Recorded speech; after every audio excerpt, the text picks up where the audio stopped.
Hey, what's up, everybody? This is Marcus, Bluff City Cowboy. I'm joined here with Brandon, and we're coming live to you guys here with our Dallas Cowboys talk, our weekly talk.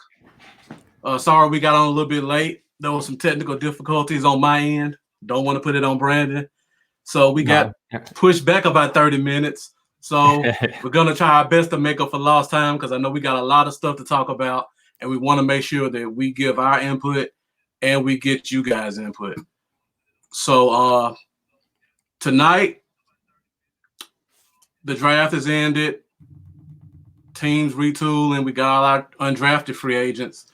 And now we're trying to fill some spots with NFL free agents. So Brandon and myself got together, and we both put together our own list, and we put it down to the top five top players that we think, or top five positions that we think the team needs to address. So, Brandon, you got anything else you want to add? Hey man, just how you been doing? I'm doing better now that I got a laptop that's operating. So I hear you. Yeah, I'm good. Well, we got six of them, man. So we're playing six of them bird. Is it six of them bird teams? I thought it was five. Is it six? Uh, I know. Cardinals, Falcons, Seahawks. Who am I missing? Eagles. I guess he counted the Eagles twice. There's another one in there, maybe. Yeah. I know we have the chance to be the first in NFL history to beat all bird teams. So we need to make that happen. Yeah, based off of our discussion last week, we got to get past the Cardinals to do that, in my opinion. I think the other ones we got. Oh, the Ravens. The Ravens are the other one. Cam.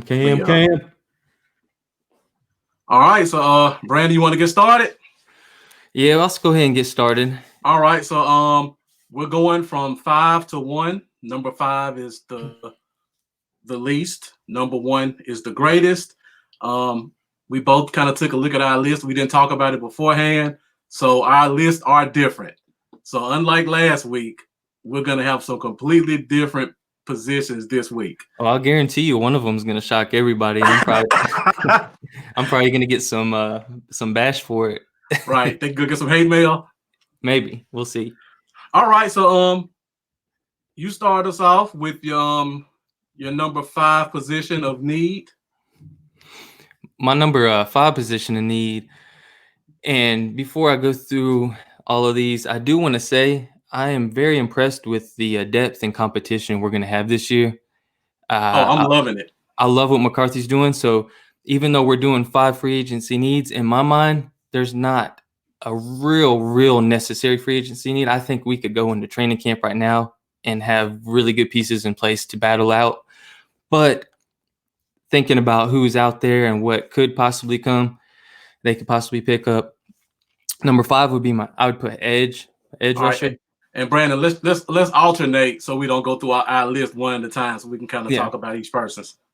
Definitely. All right. Now I was shocked that you had edge rusher at number 5 because it's higher on my list. I won't say where, but so kind of tell me why you got edge rusher at 5. Well, you could say I'm a little optimistic. Okay. But D-Law, of course. You got D-Law. I really like Alden Smith. I really like Randy Gregory. I know they've been out of the game. I know it takes a little bit to get back acclimated. And training camps can get pushed back, things like that. But I'm a little optimistic on the other side of D-Ware between those two guys. I think they've been staying in good shape. And behind them, I like the depth too. It's not just them. I like the fact that you still have a proven leader on the team in Tyrone Crawford that can hold his own. I like that Durant Armstrong. I think he's going to really come on this year, and he's kind of been. I agree with that. He's kind of been a forgotten man, and I think he's going to step up this year. I mean, would it take 3 years for D-Law to really start to show up? It did. I think between injuries and suspensions, yeah. And I think Armstrong might be hitting that 3rd year, if I'm thinking right. He's hitting his 3rd year, yeah. So it's that year for defensive ends, man. So right. Between those 3 guys, well, 4 guys, that's just 4 guys. And then you still got Joe Jackson that's going to battle. Jalen Jelks, exactly. And just a lot of depth that I think has high potential. So in my mind, I think they're going to go into training camp, seeing what they got, let it battle out. If they don't like what they see, or if Goodell wants to be Goodell and Yeah, right. start Smith off with the 8-game suspension or something crazy like Yeah. that, then And you really never know. yeah. If that's the case, man, who knows? Is Clowney still out there? Is he willing to drop down far enough on his yearly pay to where it's reasonable? And I don't mind getting someone like him on a 1 year, because he's gonna be playing for a contract for next year. He's gonna come in, he's gonna ball out, and then what are we gonna get for it? A good Right. comp pick. We'll get a good comp. Exactly. Yeah. So if we can make something like that work, I'd be cool with it on a 1 year deal. Everson Griffin is another one. Definitely. That's my guy right there. That All would the be way. that would be a good fit as well. And I think, like you said, it just really depends on how they battle it out. Mm-hmm. All right. So for my number 5, I have wide receiver. And specifically, I want us to get a wide receiver that can also be a punt returner, because I don't see a punt returner on this team. Everybody's talking about CeeDee Lamb. I know he can return punts. You don't want him getting hurt. I don't want him getting hurt. Let me play with my new toy.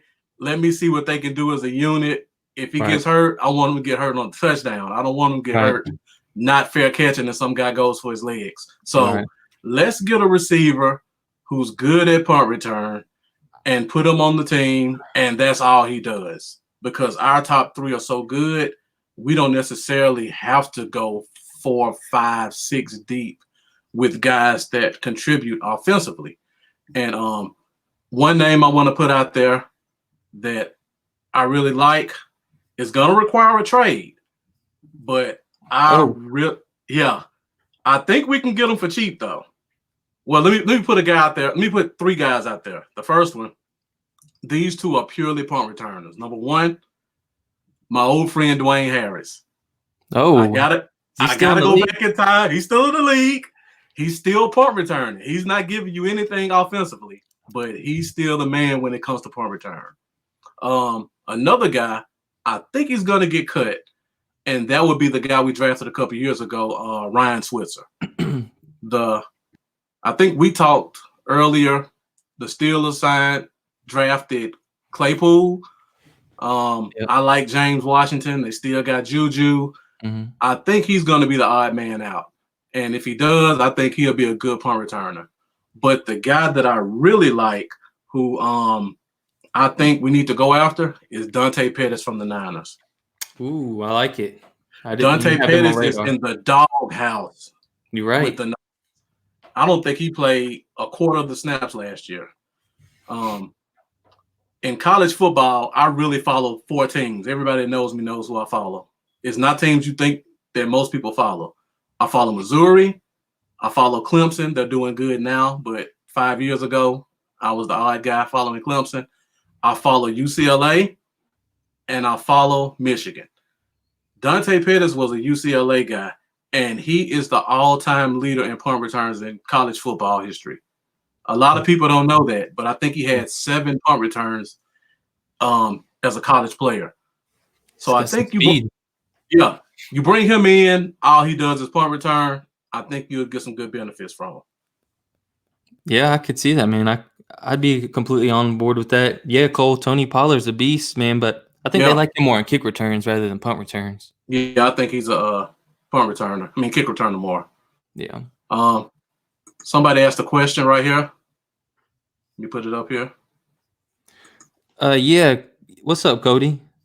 There's a way to donate if you have a Cash App. If you have, it's actually at the bottom. Yeah, the bottom of the screen. On this side, you'll see his Cash App info.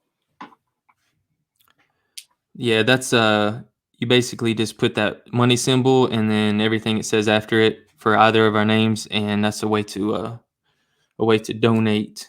Yeah, right. Hold on, let me see. Well, yeah, it's hard to point on the screen. Backwards. Yeah, it's backwards. I appreciate you, man. Cody, I think you got family out in Memphis, I think. That's where Marcus is at. Yeah, I'm in Memphis, Bluff City. I thought you was gonna say Ole Miss too, man. Is one of the teams you might follow. I went to Ole Miss, so I seen that. So that's why I was thinking Ole Miss, but I follow them, but I'm a fan of the other teams. Yeah, and I went to this big high school. Thank you, We were Kobe. always ranked like top 20 in the country. So a lot of our guys kind of went through Ole Miss. So I saw a lot of the behind the scenes at Ole Miss, and kind of turned me off in terms of football. But Oh that's man, still my alma mater. I could tell some stories about Ole Miss football and recruiting and my sideline stuff. so I have to get my grandma on one day to talk to you about that off the show, man. She's a Mm-hmm. huge. She actually grew up in Mississippi too, and Okay. she's a big Ole Miss fan. That's what's Oh up. wow. That's Oh what's yeah. up. Well, if she ever wants to meet some old players, I mean, I know a lot of them. Michael Orr, Mm. Eddie Strong. I don't know if you know Ole Miss guys. I won't go to name them, but if grandma's ever in the area, I could take care of her. That's what's up, man. All right, so I go next. Since you went first with number 5. So number 4, I got specifically left guard. Hey, Uh, we're both here on number 4 as far as like the O line yeah, thing. So we are. Now, the reason I say left guard, when I think about a position of need, I think about the talent that we have there right now in the NFL experience. We don't have anybody with NFL experience that I think will be ready week 1. Everybody talks about Connor Williams, but they forget he tore his ACL on Thanksgiving. and he hasn't been good when he's healthy. Exactly. So let's assume he has a normal rehab. That's 9 months. 9 months puts him back on the field week 1, week 2 of preseason. That's if he has a normal rehab. With the whole COVID-19 thing, he may get pushed back a month or 2 in his rehab. So you might not even be able to rely on him until October. So we don't have him. Suafilo's gone. Those have been our left guards for 3 years. So it's going to be a competition there, but nobody who wins the competition will have any left guard experience. So that kind of scares me. I want to get a guy in there that I know has played the position in the league. I agree. And number 4, I had left guard. It was kind of like a left guard / tackle. I just put down O line for number 4, and the reason I had guard / tackle is because I'm really unsure what is going to go down at left guard and center when they start battling things out. Like, Exactly. it could go so many different ways, and depending on what happens with Connor Williams will depend on some stuff too. Yeah. Like, for example, I think right now, who's our swing tackle? Brandon Knight. Yeah. If we started season right now, well, Mm-hmm. I don't like Connor Williams as a guard. I like him but I think he's a good tackle. I think he could I agree. He's a better tackle. So, put him back to his natural position and make him the swing tackle. And I would feel much better with him being a swing tackle, and then, us filling the left guard position with whoever wins the job.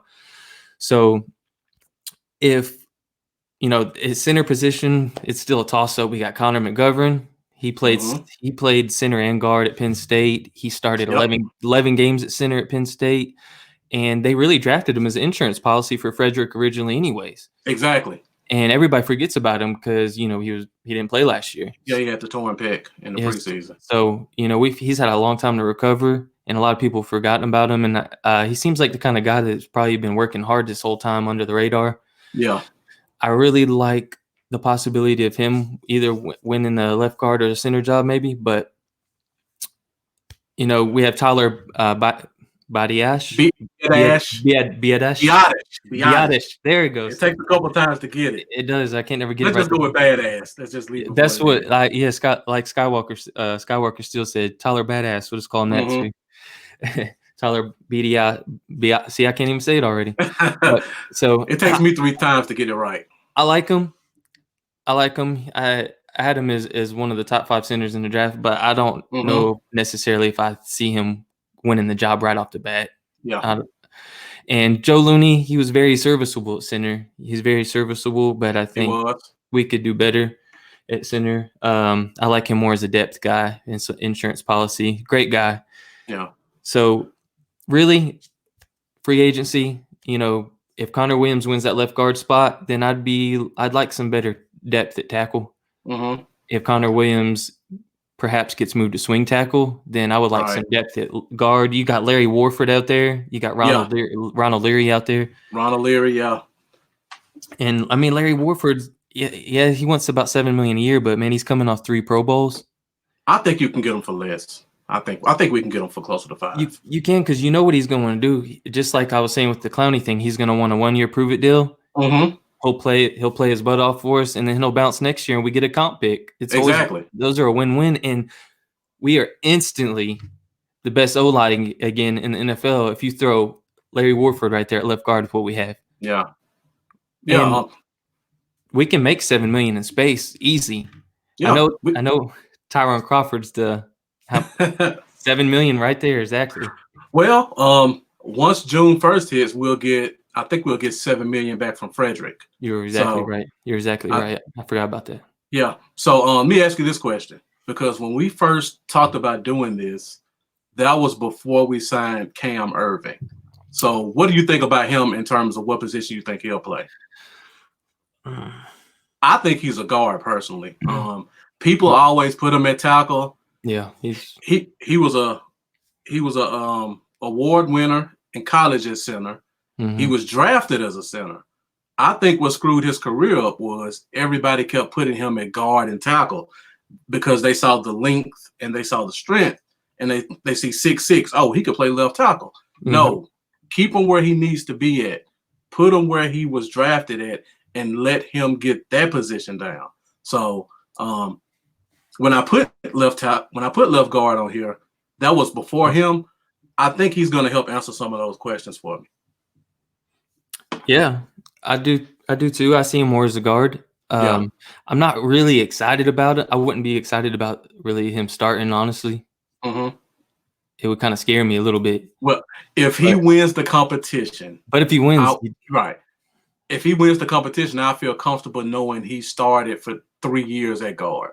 But if they just put him in and say he's our starting guard, then I would be concerned. Right. Yeah. As long as I want to see Connor McGovern win the job. As a guy that you drafted in the 3rd round, you had a 2nd round grade on. I'm hoping that he wins either the center or the left guard job. I want to see one of them young guys get it. Yeah. Which one would you rather see him at? Ideally, here's what I'd like to see. I'd like to see Connor McGovern win the left guard job. I'd like to see the rookie, Tyler Badass, come in and be the next Travis Frederick.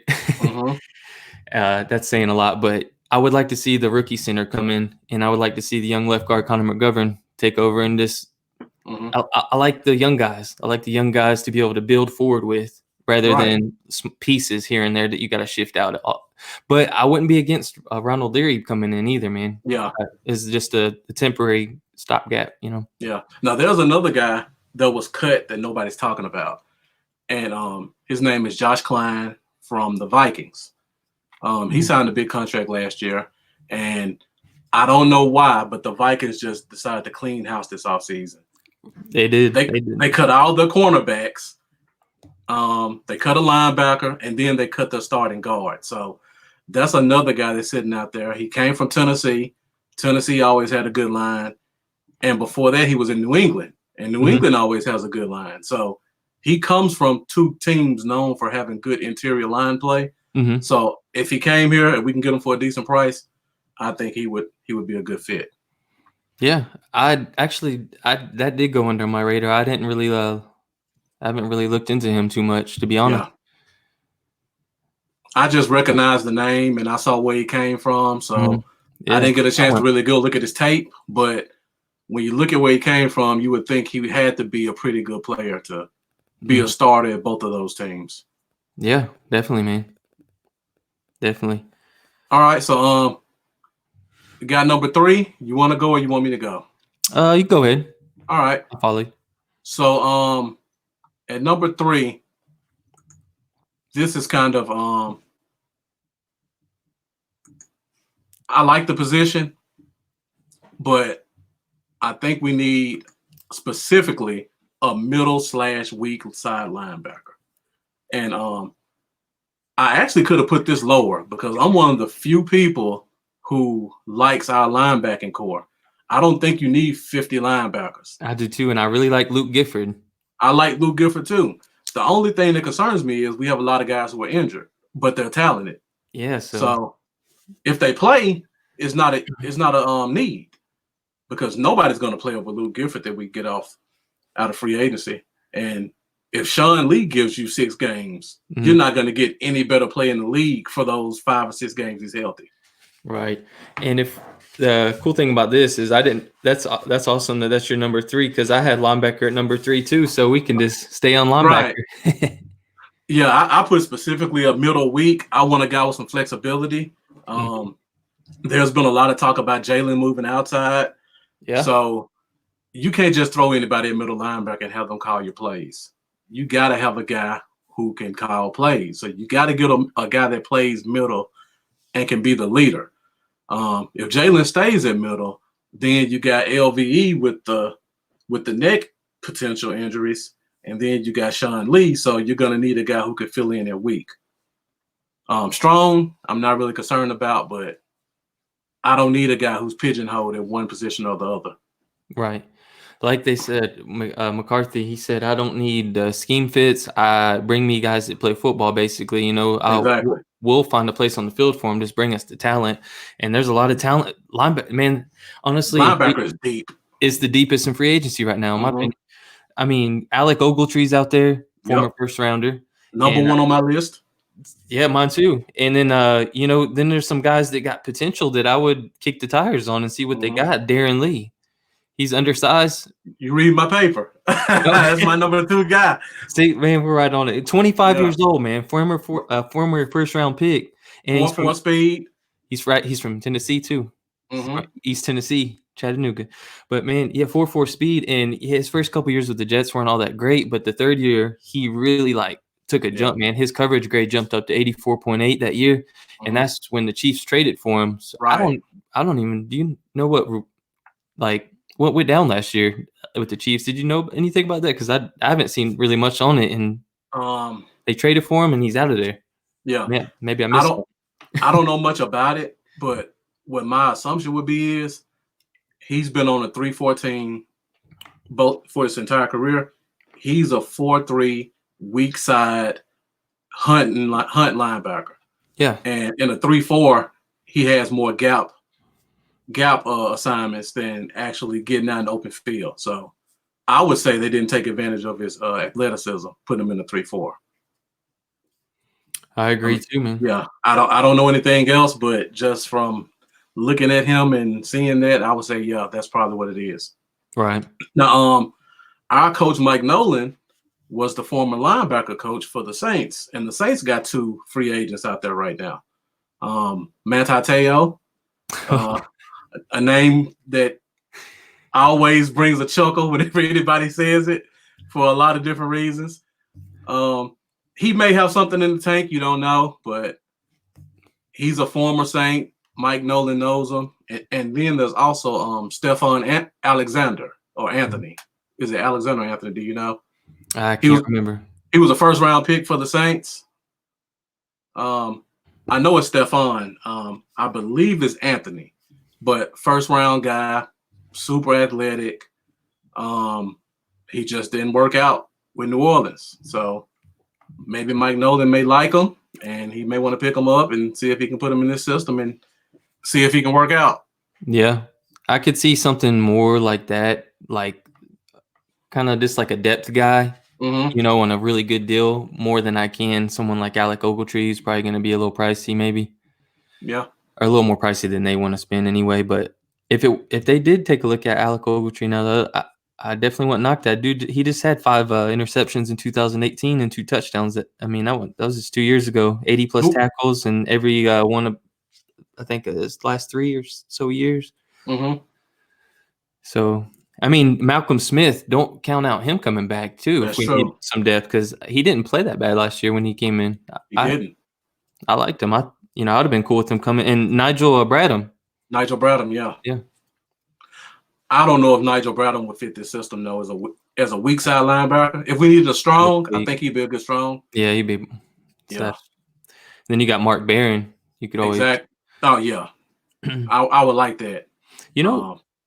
I had wrote down here. He had 82 tackles, 3 sacks, and an interception in Pittsburgh last year. It ain't bad for a guy to bring in, let him battle. Yeah, you're right. But like I said, it just depends on LVE's neck. And what's Right. really, I mean, yeah, they say it's fine right now, but what about when he takes that first big hit, or he gives that first big hit, should I say? Yeah. We'll see what happens then. And with Sean Lee, we know that story. So Right, he's always a ticking time bomb. mhm.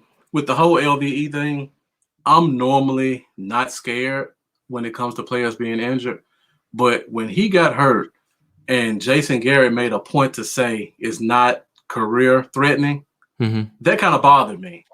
Like, why would you even bring that up? Right. if it's not more to it than there is. I mean, you just say he's hurt, he's out for a couple of weeks, we gotta reassess him. Don't say it's not career threatening. That makes me think, well, maybe it is, or it's right there on the borderline. So I got one more guy I gotta bring up before we get off linebackers. This is a potential trade guy, because I like to watch the draft and I like to see who everybody picked up and who might be available. There's a guy from the Cardinals. They just drafted Isaiah Simmons. 3 years ago, they drafted a guy who was pretty much the same type player, but not as big, named Hassan Reddick. Oh, I forgot all about that guy. But yeah. So they're gonna have to somebody's gonna be an odd man out there, because they got to make room for Simmons. And to me, when I look at them, they're the same player. They may want to move on from early. If we decide to do a flex system, Hassan Reddick's claim to get him in the NFL, as a senior, he had 11 sacks as a linebacker, as an outside linebacker, and they put him inside. So he has that flexibility if we decide to do that. Yeah. Speaking of flexibility, before we go to number 2, so Brandon, where do you think, if we looked at a guy like the guy who used to be with the Packers, Clay Matthews, do you think he would be a linebacker or an end, or would he kind of be a flex guy? I could see maybe more of a flex guy, honestly. Yeah. I don't think he's ever played with his hand in the dirt, but no, he's a pass rusher. So. Just pass rushing downs. Bring him out there on pass rushing downs. Yeah, I could see it. I'd be down for it. Like, I see Bob brought him up in the comments, Clay Matthews. I mean, that leadership's invaluable. So, yeah, I'd be down for Clay Matthews. Yeah, you say Kendricks. It's another one. What's up, Juice? What's up, Bob? Okay, Michael Kendricks from the Eagles. Is that the one? I'm assuming that's the one. There's two. There's two. Two Kendricks. Yeah, the other one plays for the Vikings. He's not going anywhere. Yeah, that's what I was thinking. He was still right. Okay. Yeah. So now we go to number 2. Yeah, I think we got different ones here because. Yeah, I think we went. No, no, we don't. I thought we went different. You sure? I got wide receiver too. Oh, okay. I must have put it down wrong. So. Yeah, I got wide receiver too. Oh, go ahead. So go ahead and talk about wide receiver then. Now, because I got wide receiver too, don't get me wrong. I ain't saying that it's like. I mean, we got Amari Cooper, of course. We got Michael Gallup. We got CeeDee Lamb. I mean, amazing talent. But you have Cooper start dealing with any nagging injuries, or if any one of them go down, like, I'm not so sure, how confident I feel behind that. I will say I do like Devin Smith, and I'd like to see him make the roster. Cedric Wilson, I'm still kind of like up in the air on. I just want to see him battle it out.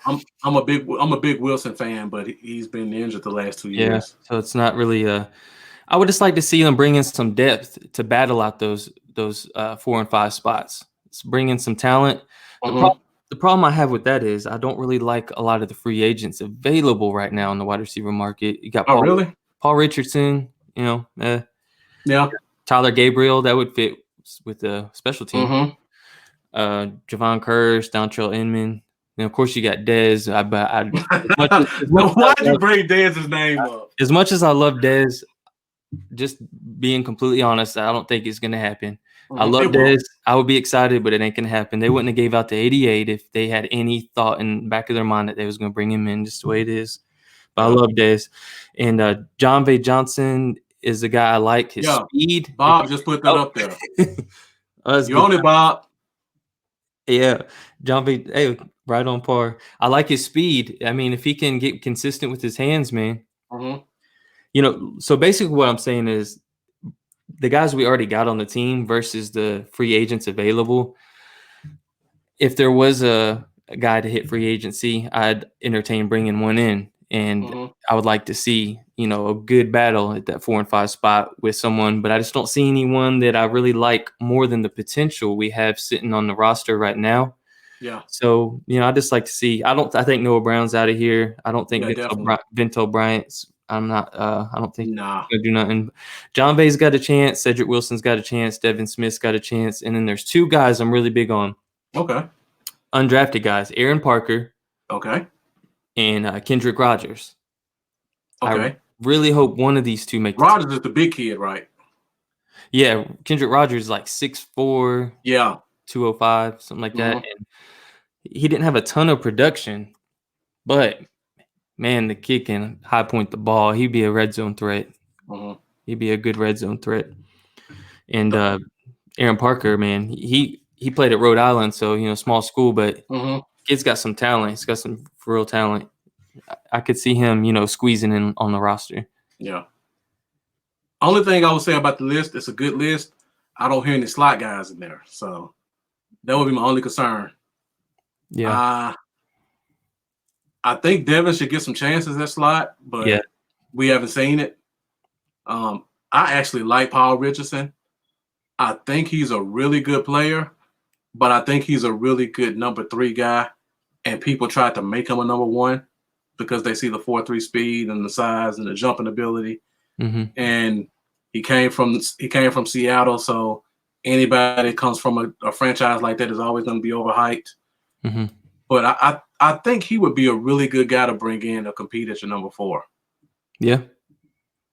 And I think John Vay, if his hands were pretty good, if his hands got better, I think he could play slot. Yeah, get them hands consistent, man, and you got a receiver there. Mm-hmm. Now, I know the reason why I thought we put the same thing, because for number 2, I put receiving tight end. Oh, okay. So I read it wrong. But the reason I say receiving tight end specifically is because we don't have a receiving tight end on this team right now. We signed Blake Bell. He's a blocking guy. Dalton Schultz shouldn't have a spot, but if he does get to play, he's a blocking guy.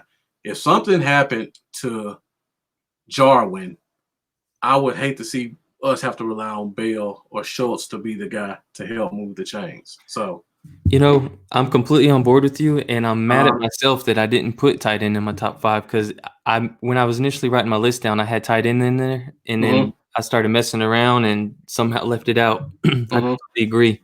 I'm not completely satisfied with Schultz at 3, and I'd like to see someone come in and be able to battle with Bell for that second spot. Honestly. So it's one guy I really like that's out there. Well, it's really 2, but it's one guy that a lot of people don't know about, and his name is Adam Shaheen from Chicago. Yeah. I was pounding on the table for us to draft him in 2017 when he came out. Super athletic, big guy. He knows how to run routes. He reminds me a lot of a George Kittle type player. He's been in Chicago.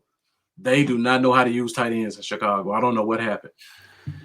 And they end up signing and drafting 10 tight ends now. You know how many times in fantasy I make the mistake of drafting a tight end from Chicago, thinking I'm getting a steal like Trey Burton late. Never doing it again. Right. Exactly. I don't care who it is. I keep getting burnt, man. But I will. Speaking on some fantasy real quick, Blake Jarwin is my favorite fantasy tight end to draft this year. Mm-hmm. Get him, at least in the mocks I've been doing, man. You can get him in a great spot, and I swear, you take away the what Witten had last year and give it to Jarwin, and man, I wonder if I still have it written down. You know what? Yeah. I don't think I have it written down, but I was looking at the numbers. If you take the yards that Witten had, and we say that we only have Jarwin getting majority of the snaps, it's not it's possible Jarwin hits about 800 yards receiving. Yeah. They had between the two of them last year, they had over 800 yards receiving. Last year, the fourth or I can't remember, it was the fourth or fifth most receiving yards for a tight end was like right around that like 800, 700 and something mark. So I really think Blake Jarwin's a sleeper. Yeah. Yeah, I see Jonathan asked a question about Trey Burton still on free agency. Actually, he was picked up by the Colts 3 weeks ago. So we lost out on Trey Burton. I didn't know that, man. Yeah, I was looking it up. I've been saying Trey Burton for the past 3 weeks, and I looked 2 days ago. He was picked up by the Colts. So what happened with Eric Ebron? Is he still with the Colts, or did he get picked up somewhere else? Does anybody know that? Because I don't. Yeah. But I am curious about that. I hadn't followed, but I would like to know where Eric Ebron is. The Colts have a lot of tight ends too. Yeah. So that may be another spot we need to watch to see who they cut. All right. So shout out Lamar from my hometown, 757. Okay. Bob Beach in the house. What's up, Lamar? So what's 757? Oh, that's where we're from, Hampton Roads, man. Virginia Beach, North. Oh, that's right. You told me that. Yeah. Bad News, Portsmouth. All right. So we going to number one now. Number one, and I think everybody knows mine because I haven't talked about it much. But I got to put yours up there first. No, man, I was gonna say you better go first because they're all gonna leave if I go first. All right. Well, let me put mine up then. Y'all gotta hear me out though, man. All right, so my number one biggest need, put it up here. I guess everybody kind of guess it. Right defensive end. Okay. Kind of the same thing I talked about with the left guard. Oh, let me say this before we go. Jeremy Fountain brought the info back. Ebron signed with Pittsburgh, so that's solid pickup. Pittsburgh has some really talented tight ends. Yeah. So that's another team we might need to watch to see who they cut because they have the kid they drafted in the second round a couple years ago. And then I think they have another kid they drafted in the fourth a couple years ago that's providing some good stats. So and that's gonna be a tough game this year, man. That's gonna be a tough game. We talked about that. Yeah. You finally give they got Juju getting some relief over there, adding Claypool in, and then Ebron, and then Big Ben coming back. That's always a threat. It's gonna be a tough game. Yep. Looking forward to that one. So right defensive end. Kind of same thing with left guard. We don't have a guy with starting experience on this team from last year who plays left guard. I honestly think they're gonna finally put Crawford back at 3 tech or left defensive end to back up. He's had too many injuries. We're almost at the Sean Lee point with him where you can't just rely on him to be an every week starter. So you need to make sure you have somebody there and just let him be your veteran guy, your locker room guy, your steady backup. So looking at the left ends right now, we have Dorrance Armstrong, Jalen Jelks, Randy Gregory if he comes back. And when people talk about Alden Smith, I got to say this.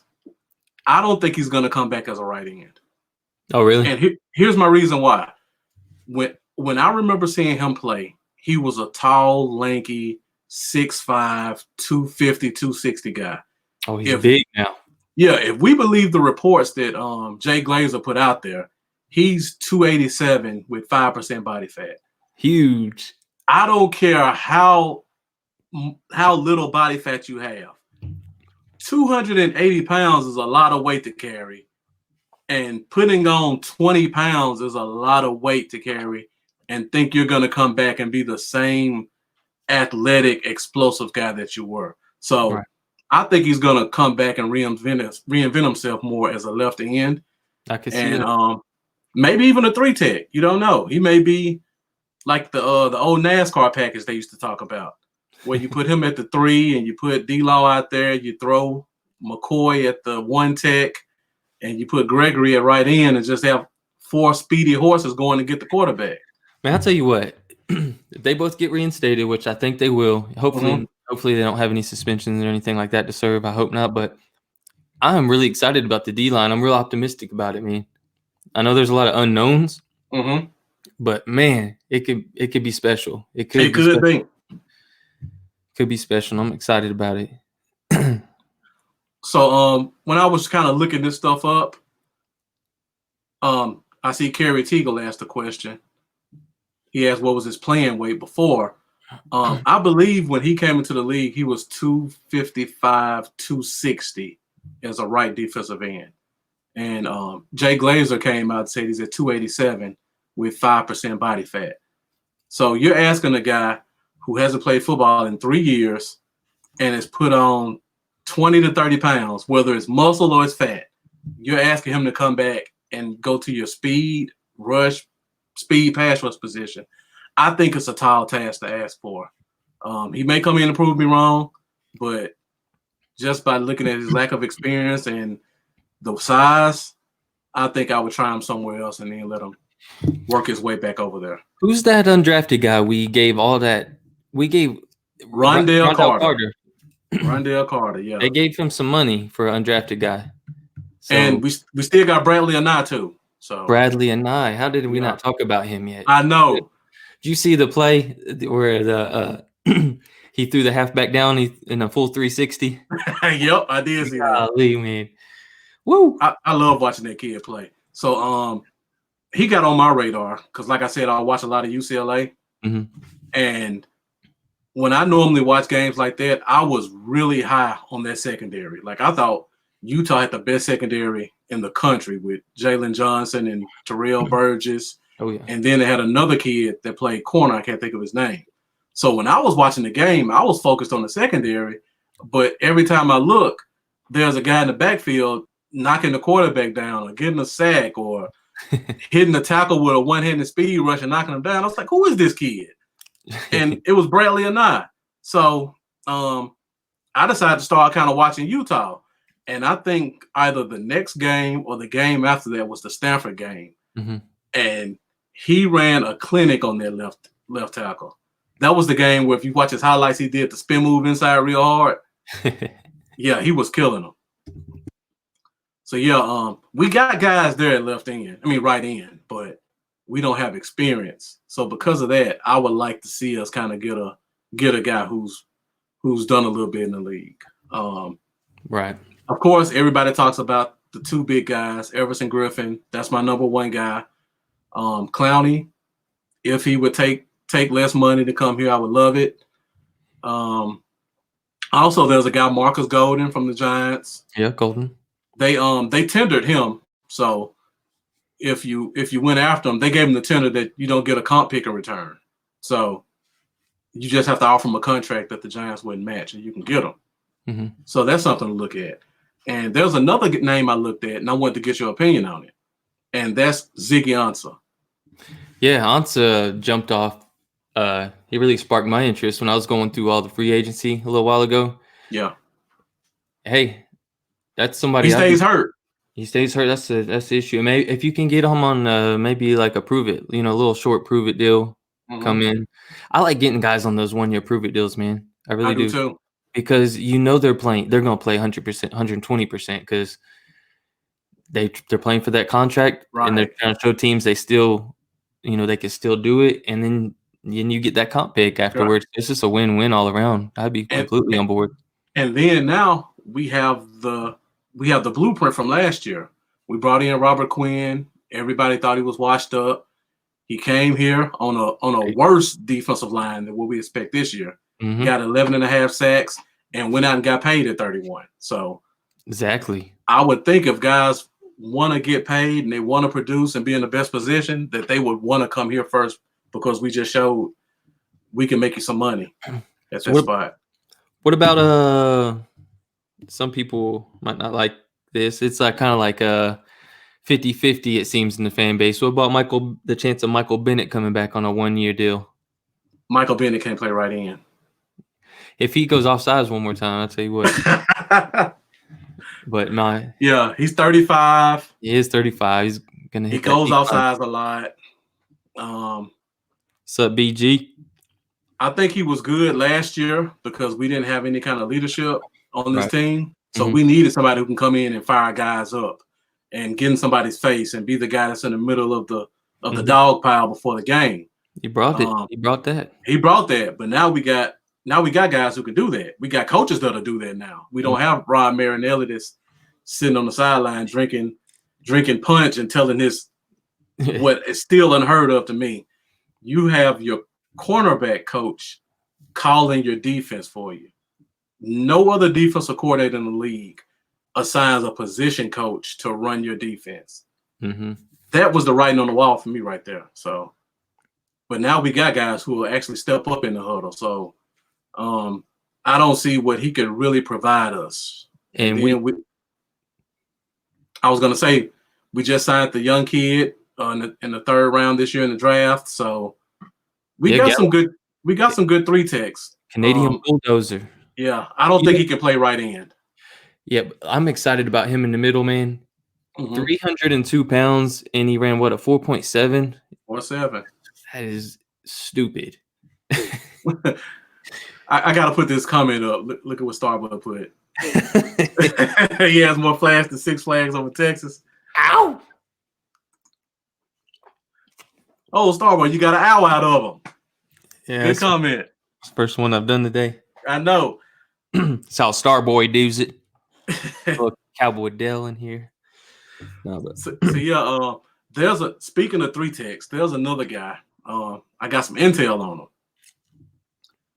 Undrafted free agent. His name is Garrett Marino. If you get a chance, look him up. I don't know. He's from University of Alabama, Birmingham. He's one of our undrafted free agents. Okay. He's 6'1". He's right at 300 pounds. He didn't run a 40, but my nephew plays on the defensive line with him, and he said at camp he ran a 4.7. Oh, wow. And he actually got a chance to do his pro day, and he got 41 on the bench. Wow. That's not easy to do. That's not easy to do. Easy to do. My nephew said he's a super competitive guy.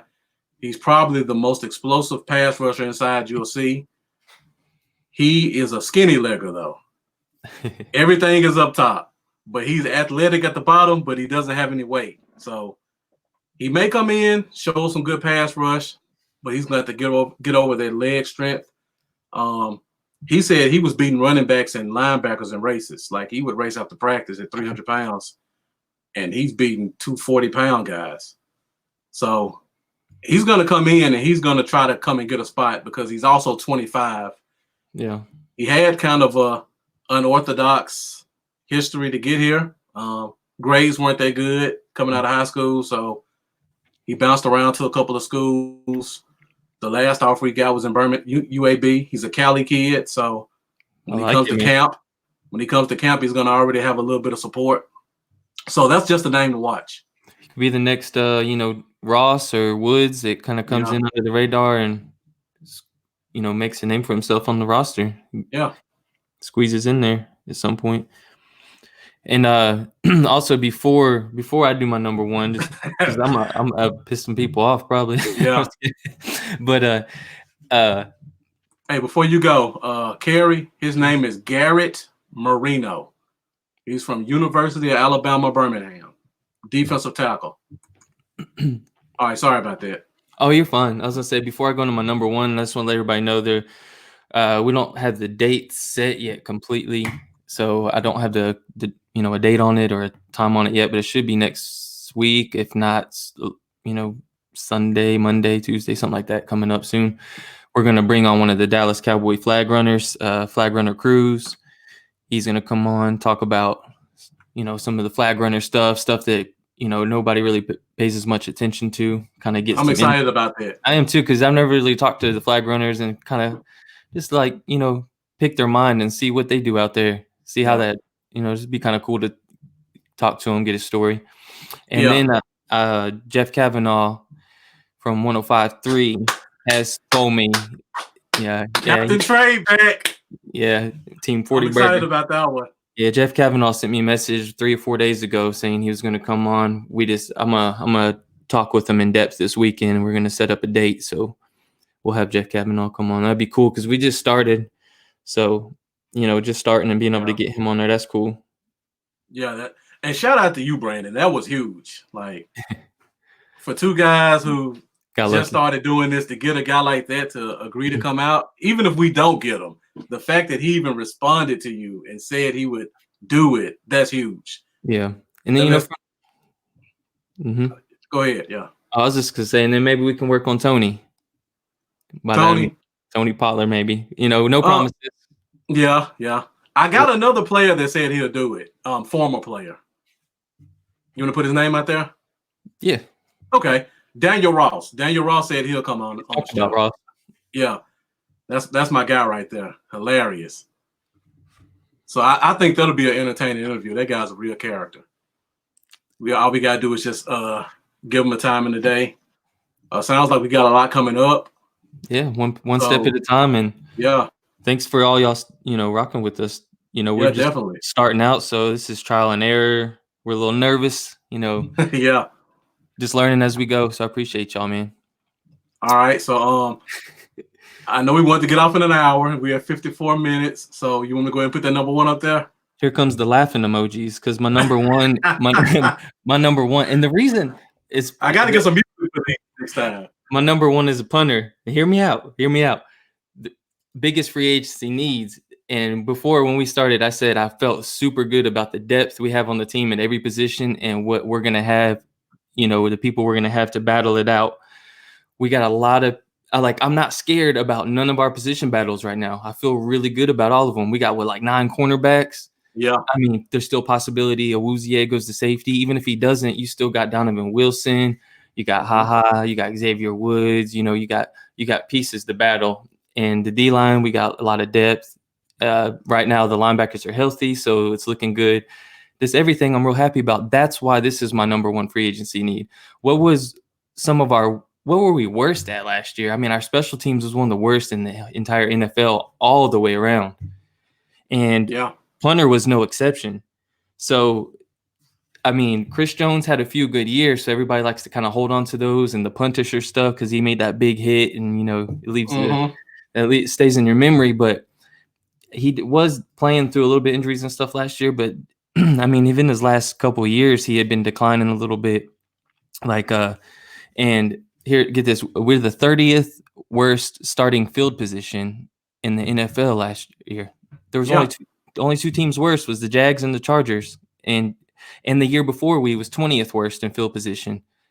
And field position is crazy important. And we're playing all these games with a long field, man. That's more work on the offense, having to go all the way down the field, which is hard to do in the NFL. And 30th worst starting field position. And Jones just ain't been cutting it the past couple years, man. And and then here's another thing. Some people will say, and the people that want to try to put it on Dak, and, I'm going to tell you right now. That's a whole other show. Here's something to go along with this. So we were the 30th worst starting field position last year, but that one on Dak in the offense, man, because first of all, we was number one in yards, I believe. Yeah. But so we had the third best drive success rate per Football Outsiders last year. So the third best drive success rate, that means they counted a successful drive if you at least pick up a first down or if you at least score anything positive, they can consider it a success rate. So if we're third best in the NFL at drive success rate, then and 30th worst in starting field position, man, it's just we're working overtime on offense, man. Why not bring in it? We're battling at every other position. Why not bring in someone to battle with Chris Jones? And you got Matt Bosher out there from Atlanta. That's the dude that completely wrecked that guy in the game last year. There's who is that? Is a Kenjon Barner or something like that? Yeah. If you look up the hit, if y'all ain't seen it, look up the hit. It's crazy, man. So he's out there. Let me see. He the last year he was dealing with some injuries, but the previous year he led the NFL in hang time with 4.8 seconds per punt. So the guy's got a leg, man. He averaged 45.5. He had 22 inside the 20. he was averaging 45.5, and Chris Jones is averaging 41, and only had, I think it was like, what is it? I think I put it like 18 inside the 20, which was 30th in the league among kickers for 18 kicks inside the 20. And then another guy that everybody's forgotten about is Marquette King. The biggest Your boy Carey's on it. Is it in here? Yeah, Carey just put it up. Oh, there we go. Now this is the guy I was excited about, so I saved him for last. But bring Marquette King in, man. Yo, how cool would it be to have a punter with that kind of swag, man? Every time I see that guy on the field, like he was even, and you can get him on a good deal because the guy, he played in the XFL last year. You know what the average salary is in the XFL per player? $55,000. Right. With $500,000 to the most elite, and punters ain't the most elite that was playing. So you can get him on a cheap deal. I guarantee that it'd be less than Chris Jones if he was willing to play for that in the XFL. Right. He just posted a video. I think it was yesterday. He was out there practicing, and man, he punted he had 5 seconds of hang time on his punt. Wow. That's crazy. That's ridiculous. And let's see. Imagine the sound bites we would get out of a punter. Right. In Dallas. 2016 with the Raiders, he averaged 48.6 yards per punt. Chris Jones last year, 41. 2017, he averaged 47.4. And you go to his kicks inside the – all right, look, the last 2 years of Chris Jones, punts inside the 20. Last year, 18. The year before, 17. Now you go to Marquette King, his last 3 years with the Raiders, it was 28 punts inside the 20, 34, and 40. And you can probably get him cheaper. Honestly, I mean, you release Chris Jones, I think it's with his dead cap, and it's a $1.4 million you save, and I guarantee you could pick him up for that. You can get him probably league minimum. We got another special teams question. We're going a little bit over an hour, but I want to put it up there. Yeah. So Bob Heck asked, who wins the place kicking job? I would say the guy we just signed pretty much has the job. Greg the Leg. Our special teams coach, Bones Fossil, they came from the Rams together, so he had a lot to do with bringing him in. Oh yeah, he wouldn't have brought him over if he didn't want. Exactly. Secondly, the contract that he got for a kicker, that almost assures that he's going to be on this team. I think he got $2 or $3 million guaranteed. So for a kicker, that's not a guy you're going to cut. I love what Cal Forbath did for us last year. Oh yeah, 10 for 10, I think. Yeah, he was perfect. But that guy, if he's healthy, because I think he suffered from injuries with the Rams, I think if he's healthy, he's going to be huge for us. And also, who knows? Kyle Forbath may come in and bring us a compensatory pick, or he may not a compensatory pick, but he may bring us a draft pick. Somebody may lose a kicker. Forbath's 10 for 10, like you said. They may throw us a 7th rounder for him. So I don't think Forbath is going to get cut, but I don't see him winning the job here. Yeah. One more thing before we move on from that. Correct me if I'm wrong, but don't we get 2 extra positions on the active roster this year? Is it 55 this year, or is that next year? I think so. Somebody dropped that in the comments. We got a lot of football heads on here. Exactly. I think we go to 55 this year, so I think you're 2 right. Extra positions. So who knows? They may hold a kicker as our 55th player.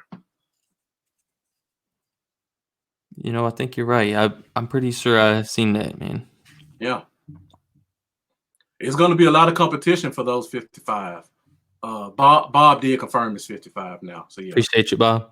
Yeah, there's going to be a lot of competition this year. So every position is going to be competition. And even though you thought people would laugh at you for putting punter at 1, the punter did underperform, and we don't have any competition for him.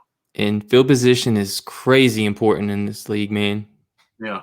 Crazy important. If we can pin guys inside the 20, and he does it, man, he's one of the best in the NFL. And even in the XFL last year, he was killing them. Yeah. Pin teams inside the 20, that helps our defense too. So yeah.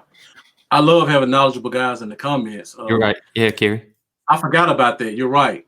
they did designate one spot for an O lineman. So, but he still could get that 55th spot. So you never know. The only reason I didn't put punter on my list is because I feel like he may have been dealing with injuries. We let Dan Bailey go too soon, and we saw kind of what happened to us last year with that. So my only fear would be what happened with Dan Bailey last year, bringing in I don't even want to say his name. We could do the same thing Money with Maher? Jones. Yeah, we could do the same thing with Jones and bring in a guy, and he come in and just completely wet the bed. So if we brought in competition, I think King is a great name. I don't think he would be a bad player. I still don't understand why the Raiders let him go. I believe it was said that it was personality conflicts with the czar. They thought he was immature and this and that. But yeah, and when the wide receiver does it, it's cool. Exactly. The punter wants to get some action, celebrate, jump around, and they got a problem with it. Yeah. That's one thing I like about our coaching staff. We want players. Mm-hmm. I don't care what position you play. If you're a Pro Bowl player, I want you on my team. And if you could be a punt returner, you could be just a punt returner, a kick returner. If you made a Pro Bowl, I need you here because you have talent. Mm-hmm.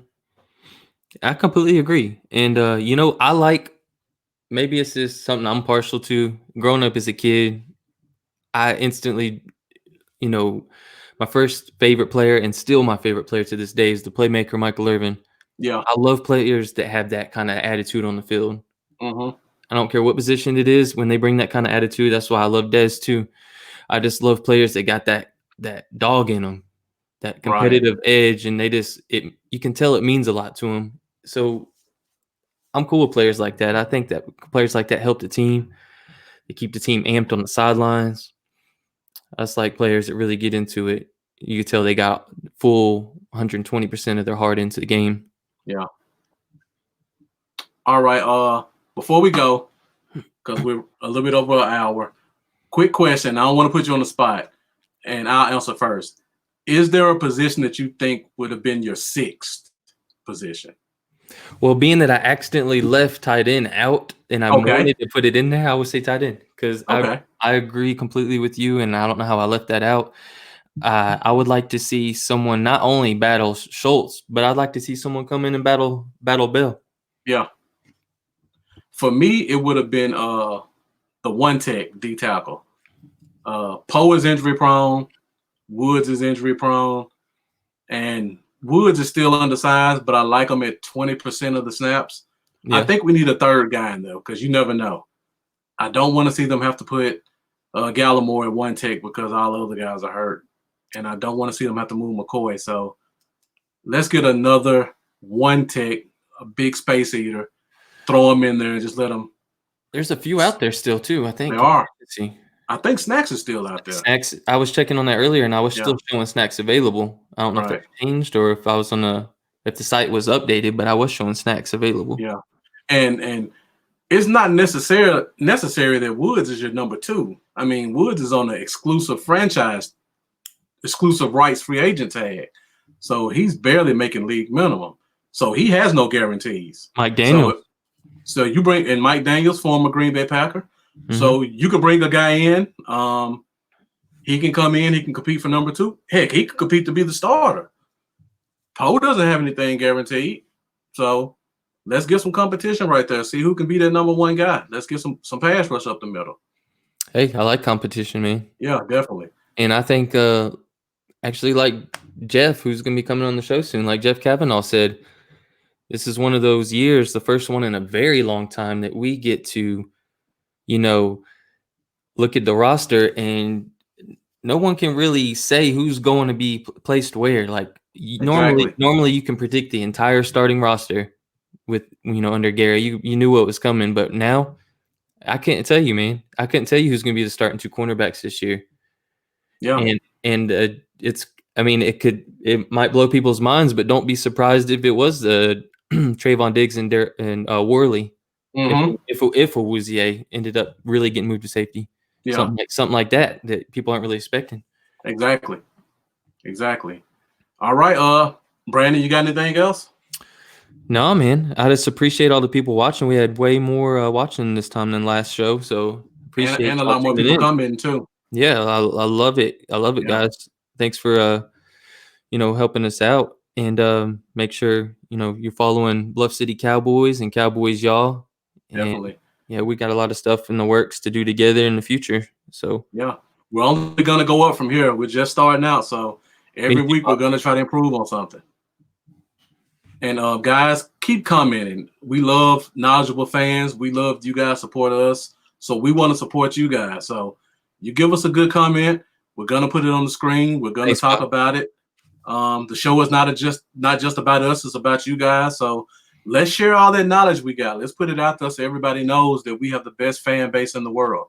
Right, and if you guys, like I said, we're still new at doing this. This is only what is our second show. Second show, yeah, So, I mean, we're learning as we go, and this is a big upgrade from just the first time. So, we're gonna keep yeah. learning and going. So, if y'all see stuff that that could take improvement, I love constructive criticism. Mm-hmm. And like if our sound's bad or anything, volume needs to be up, down. Don't feel free to tell us, guys. Appreciate it. All right. Bob says pin your Facebook, but Okay. as far as Uh, my stuff, guys, it's all at Cowboys y'all. So I don't think we have it on the screen right now, but like for Facebook, I'm facebook.com/Cowboys y'all. Same with Twitter, same with YouTube, same with Patreon, and I believe my Instagram actually is Cowboys y'all 88, just because Cowboys y'all was taken. I don't know who took that, but it's all right. I threw the playmakers number on it, so it's all good. Okay. All my stuff is Bluff City Cowboys. Right now I'm only on Facebook and YouTube. I have a Twitter soon, so hopefully Bluff City Cowboys is still available. Don't any of you guys go try to take it from me because I said that. Also, I have an Instagram, so hopefully everything could be Bluff City Cowboys. We're based out of Memphis, Tennessee. Brandon's right across the state, so East Tennessee, and then we got West Tennessee. So that's the match made in heaven. We got the whole state wrapped up. exactly. One comment somebody did make is the intro needs to have music. So next Yeah, week we will have music when we come in. we need the intro music. We need the outro Yeah. music, and yeah, for sure. All right. Well, if there's nothing else, thank you guys again for joining us, and we'll see you guys soon. Here comes the outro music. That was whack. All right, y'all.